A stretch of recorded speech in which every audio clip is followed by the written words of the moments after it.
Ilmu yang bermanfaat itu adalah ilmu yang mampu mengubah keadaan kita menjadi lebih baik. Bukan, mohon maaf ya. Jangan kita mengklaim dulu, mohon maaf ya. Ilmu yang kita terima mungkin sama. Tapi yang bagi satu orang dia berkah, bagi orang lain tidak berkah. Bagi seseorang dia dapat berkah ilmu, bagi yang lain tidak dapat berkah ilmu. Di mana letak perbedaannya? Karena dia tidak khidmat pada ilmu.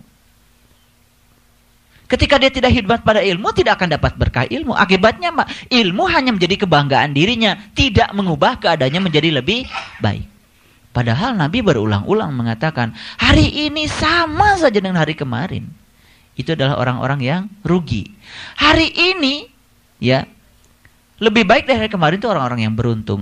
Tapi kalau hari ini lebih buruk dari hari kemarin, itu adalah orang-orang yang terlaknat. Jadi Nabi mengatakan orang yang dilaknat Allah itu adalah orang-orang yang hari ini keadaannya lebih buruk dari hari kemarin. Artinya kita belajar ilmu, naik terus kelasnya, tambah banyak doanya, tapi apa yang kita dapat itu tidak mengubah keadaan kita. Itu artinya ilmu yang kita dapat itu hanya menjadi koleksi ilmu bagi diri kita, dan itu menjadi hijab baru bagi diri kita. Kenapa saya berbicara pada wilayah-wilayah seperti ini? Supaya kita sadar bahwa sesungguhnya sepanjang kita tidak bisa menata aspek-aspek lain, mi'raj hakikat kita dalam kehidupan, mi'raj yang syariat itu tidak akan pernah mengalami. Jadi harus ada hubungan timbal balik yang positif. Dan itu baru dua-duanya secara simultan akan membuat seseorang itu mampu membebaskan dirinya dari kungkungan ketidakbebasan. Makanya di dalam Al-Quran kan dikatakan, tidaklah engkau mencoba jalan mendaki, ya. Apa itu jalan mendaki? Membebaskan diri dari perbudakan. Itu bahasa Quran. Jalan mendaki itu adalah membebaskan diri dari perbudakan. Kita diperbudak oleh keserakahan, kita diperbudak oleh kemarahan, kita diperbudak oleh iri hati, kita diperbudak oleh kebencian, kita diperbudak oleh kekerasan hati kita. Itu semua memperbudak kita. Kalau itu diperbudak oleh yang begitu-begitu, kita tidak akan pernah mengalami kebebasan. Akibatnya apa? Yang ada di dalam diri kita adalah penderitaan. Kebebasannya cuma kebebasan semu yang datang sesaat, hilang saat itu juga. Dan itu bukan kebahagiaan. Jadi sebetulnya kebahagiaan yang sejati itu bersifat kekal. Artinya kita bisa menjalani hidup apa adanya, ya, menikmati hidup apa adanya, ya, tanpa kita menyalahkan pada yang di luar diri kita. Jadi saya begini karena pilihan saya, bukan karena kamu begitu. Ya. Jadi sebetulnya amarah yang tadi, keserakahan semua itu karena kita itu memiliki prinsip hidup, saya begini karena kamu begitu. Jadi yang pertama kata Allah, minta tolong itu dengan sabar. Ya. Sabar apa definisinya? Saya begini bukan karena kamu begitu. Nah, gitu. Yang dihafalkan. Nggak usah dihafalkan. Jadi begitu mau marah, nggak jadi, gitu kan? Begitu mau kesel, nggak jadi. Mau sakit hati, nggak jadi. Mau sedih, nggak jadi. Karena kita telah mengambil tanggung jawab oleh diri kita sendiri. Saksikan oleh ibu bapak omongan saya. Saksikan, malam ini juga saksikan. Setelah ini dan besok, rasakan peningkatan kualitas diri, itu akan terasa. Akan ada peningkatan kualitas diri. Ya, dan kita akan sering melaporkan. Nah, itu yang disebut dengan tausiah itu, saling memperhatikan, ya, saling melaporkan. Jadi selesai pengajian itu kita sudah mulai bisa merasakan lah, ya, sedikit-sedikit latihan-latihan kecil seperti ini. Inilah yang disebut dengan latihan meditasi pada tingkat yang sangat luar biasa, praktis. Dan jika perlu kita saling mengingatkan, ya, ketika misalkan teman kita terjebak dalam sebuah kesedihan yang mendalam, kemudian ketika teman kita terjebak dalam sebuah situasi yang sangat tidak nyaman, ya diingatkan, ya, bahwa kita punya tanggung jawab atas diri kita, diingatkan. Sehingga dari saat ke saat itu kita mengalami peningkatan kedewasaan spiritual yang sangat luar biasa. Yang kedua, minta tolong kepada Allah itu dengan sholat. Tolong perhatikan, bukan sholat 5 waktu. Standar itu. Sholat secara umum. Sholat secara universal. Kenapa? Kenapa di sini Allah meletakkan sabar dan sholat? Sholat itu dari kata waslat. Waslat itu artinya melekat. Makanya di dalam Quran dikatakan ciri orang yang beriman itu alladzina hum fi sholatihim daimun. Orang yang sholatnya itu daim. Proses pelekatan diri dengan Allah tidak hanya dibatasi oleh 5 waktu. Yang satu waktunya cuma sekitar 10-15 menit. Bukan itu. Tapi proses pelekatan yang terjadi secara terus-menerus sehingga dia merasa cukup dengan Allah. Perasaan cukup dengan Allah itulah sesungguhnya perwujudan dari pertolongan Allah yang sesungguhnya. Jadi pertolongan Allah itu mewujud di dalam diri kita itu ada wujudnya. Ya, perwujudan dari pertolongan Allah pada diri kita yang paling utama adalah ketika Allah hadir di dalam diri kita dan kita merasakan kehadirannya. Nah, perasaan Allah hadir pada diri kita itu yang akan mengontrol seluruh aspek kehidupan kita sehingga pandangan hidup kita menjadi benar, pikiran kita pun menjadi benar, dan kita pun hanya senang mendengar yang benar-benar saja, dan kemudian kita pun latihan berkata yang benar, dan otomatis kita pun melatih diri kita untuk selalu bertindak benar. Sebutnya tindakan benar, kata-kata benar, ya, telinga kita mendengar yang benar, melihat yang benar, kemudian kita melakukan yang benar, itu berawal dari pandangan hidup yang benar. Ketika seseorang belum memiliki pandangan hidup yang jelas tentang kehidupannya, tidak akan benar. Sebenarnya semua perilaku kita itu tergantung pada kekuatan kita untuk memiliki visi yang jelas di dalam memandang kehidupan.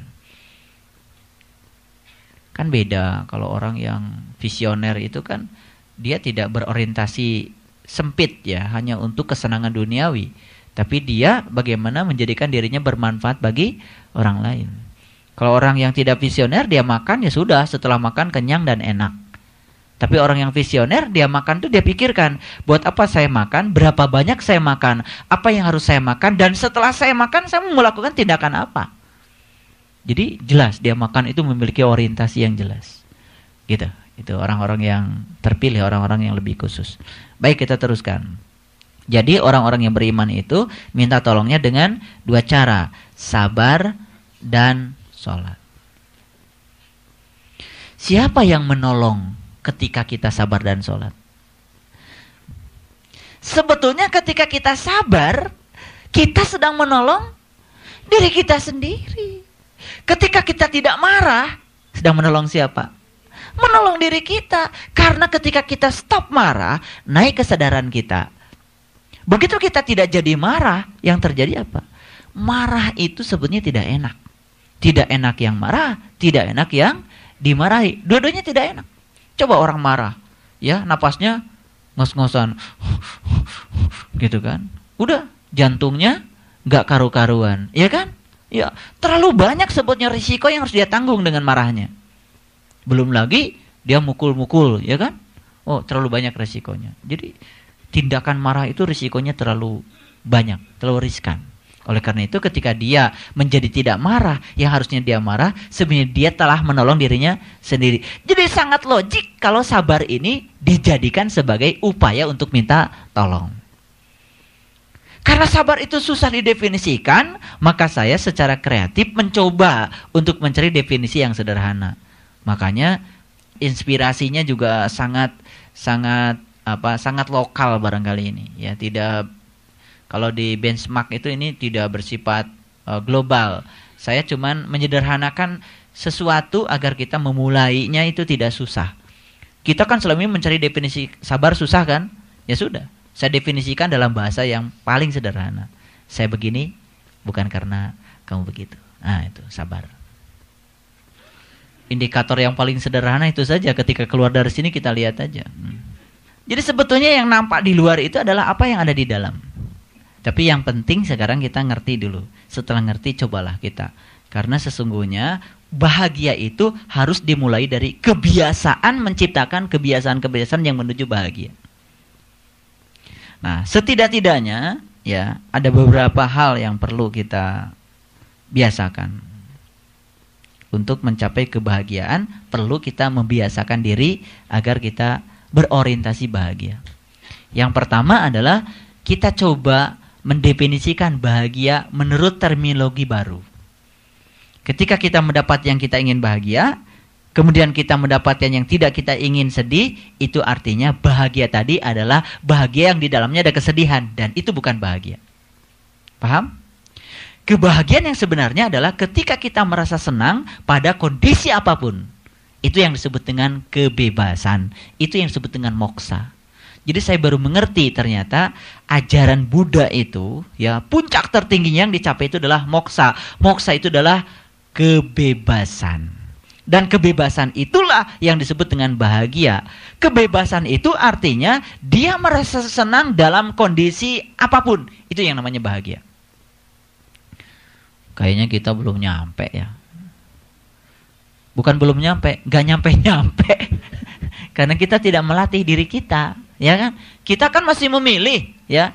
Ketika itu sesuai dengan keinginan kita, kemudian udah pesta lah gitu ya. Ketika sesuai dengan kita, kemudian sedih, gara-gara kamu sih gitu. Usaha saya jadi bangkrut. Itu. Yang kedua, jangan membatasi potensi diri kita. Jangan suka membatasi potensi diri. Nah, sekarang apa sih potensi diri kita? Kita itu bersama Allah. Ngeri nggak? Berarti potensi diri kita adalah potensi Allah. Sehebat itu sebetulnya manusia. Kenapa kita tidak segagah Allah, tidak sekuat Allah, tidak sepintar Allah? Kenapa? Karena selama ini kita suka membatasi potensi diri kita. Dengan kata-kata tidak mungkin, dengan kata-kata saya mah tidak akan sampai. Betul nggak? Karena kita tidak mengizinkan tangan Allah bekerja leluasa pada diri kita. Justru kita hanya mengatur Allah agar ngikutin segala keinginan kita. Itulah yang membuat potensi diri kita tidak pernah berkembang.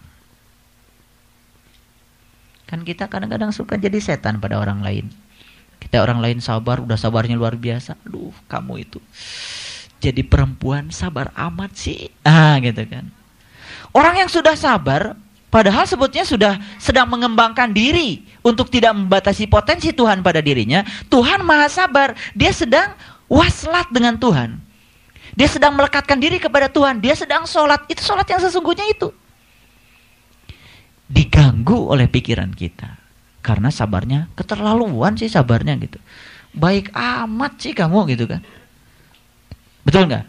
Nah sebetulnya sadar atau tidak sadar, saya ingin katakan bahwa kita sering membatasi potensi diri kita dengan cara apa? Membatasi kerja tangan Tuhan untuk diri kita. Paham?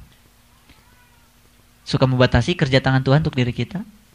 Suka, karena kita itu ya suka memilih apa yang kita ingin. Padahal sebetulnya kita tidak punya pengetahuan tentang apa yang mau kita. Juga kita tidak pernah punya pengetahuan apa yang harus kita tolak dari diri kita. Yang terbaik itu adalah yang terjadi. Ya, contoh. Mohon maaf, perhatikanlah. Orang yang punya sapi di Merapi, sapinya mati, dia tinggal. Orang yang punya rumah, dia tinggal. Pelajaran apa sesungguhnya yang sedang diajarkan Allah? Itu adalah pelajaran moksa, pembebasan.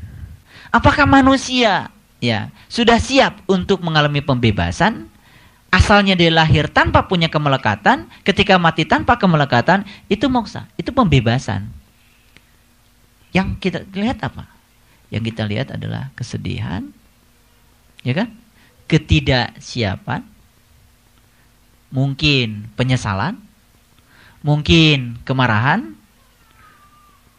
Tetapi di samping itu juga ada sedikit yang pasrah barangkali, menerima kenyataan, tidak bisa menolak tangan Tuhan, dan dia menyadari bahwa Merapi adalah Tuhan sedang bekerja dengan tangannya untuk menguji kita semua. Betul? Ya. Ada pelajaran berharga di situ. Pelajaran kebebasan. Membebaskan diri dari segala kemelekatan. ya kan? Orang-orang yang terkena awan panas itu karena dia mempertahankan diri cuma karena ternaknya takut tidak bersama dengan dia lagi. Seperti itu ya kemelekatan kita. Ya kita juga tidak bisa barangkali itu ukuran juga bagi kita, ya kan?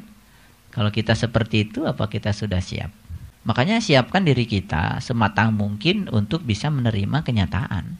Karena hidup tidak sesuai dengan apa yang kita rencanakan.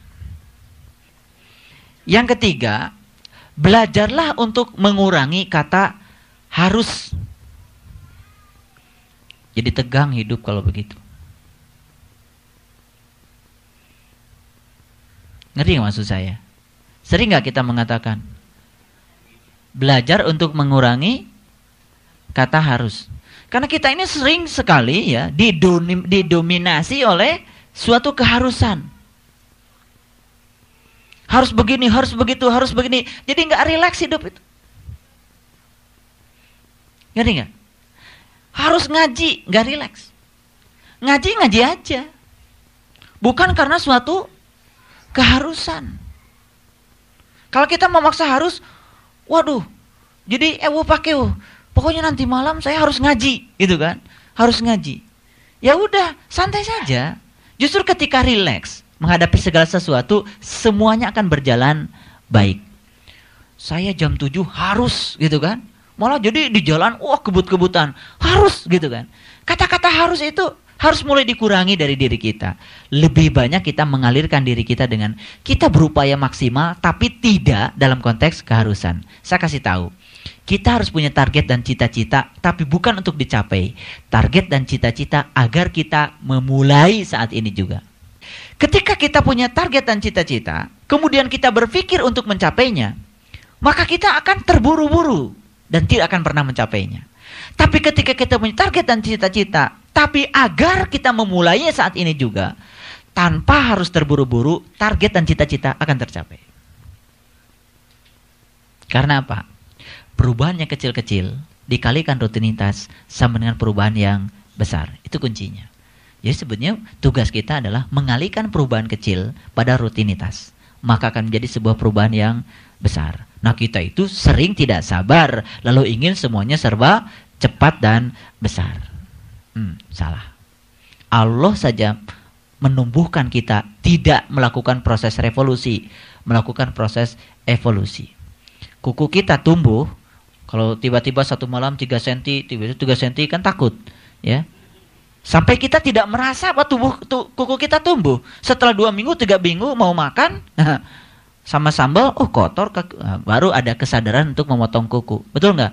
Tapi kalau sekarang, sebetulnya sekarang kuku kita sedang tumbuh. Tapi kita merasa seakan-akan tidak tumbuh. Itu yang disebut dengan proses quasi-statik. Ya, quasi-statik itu pura-pura diam, padahal sebenarnya jalan. Rambut kita tumbuh nggak sekarang? Tumbuh. Tapi proses tumbuhnya itu sampai kita tidak merasa. Tuhan tidak mengganggu kesetimbangan kita dalam proses tumbuh.